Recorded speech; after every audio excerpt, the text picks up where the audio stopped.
તો ગુજરાતમાં સિંહના હુમલાની સિલસિલાબદ્ધ ઘટનાઓ સામે આવી છે। એક મહિનામાં સિંહના હુમલાથી ગુજરાત હચમચી ગયું છે। અમરેલીથી ભાવનગર અને હવે ગિરનાર સુધી સિંહનો કહેર જોવા મળી રહ્યો છે। એક મહિનો અનેક હુમલા આપ સ્ક્રીન પર જોઈ રહ્યા છો। 5ના મોત થઈ ગયા છે, જ્યાં એક ગંભીર રીતે ઘાયલ થયા છે। બાળકથી લઈને યુવાન સુધી સિંહ હુમલામાં જીવ લોકોના ગયા છે। ગીર પંથકમાં માનવ સિંહ સંઘર્ષ ચિંતાજનક સ્તરે હવે પહોંચી ગયા છે। સિંહના હુમલાથી ગ્રામ્ય વિસ્તારમાં ભયનો માહોલ છે। વારંવારના હુમલાથી વન વિભાગની કામગીરી સામે અનેક સવાલો થઈ રહ્યા છે। વનરાજના વધતા હુમલાથી સુરક્ષા વ્યવસ્થા કટઘરામાં છે અને 16 જૂને અમરેલીમાં રેસ્ટોરન્ટ કર્મચારીનું સિંહ હુમલામાં મોત થઈ ગયું છે, જ્યારે 18 જૂને પણ આવી જ ઘટના બની છે ભાવનગરમાં, કે જ્યાં ભાવનગરમાં સિંહ હુમલો થયો અને એક મૃતદેહ મળ્યો છે।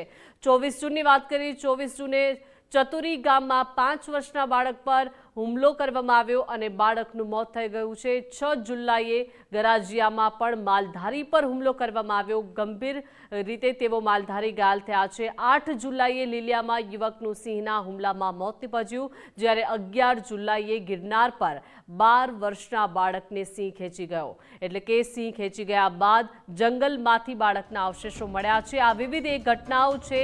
ગુજરાતમાં ટૂંકા ગાળામાં બનેલી આ ઘટના છે અને એક મહિનામાં આ સિંહના હુમલાથી ગુજરાત હચમચી ગયું છે।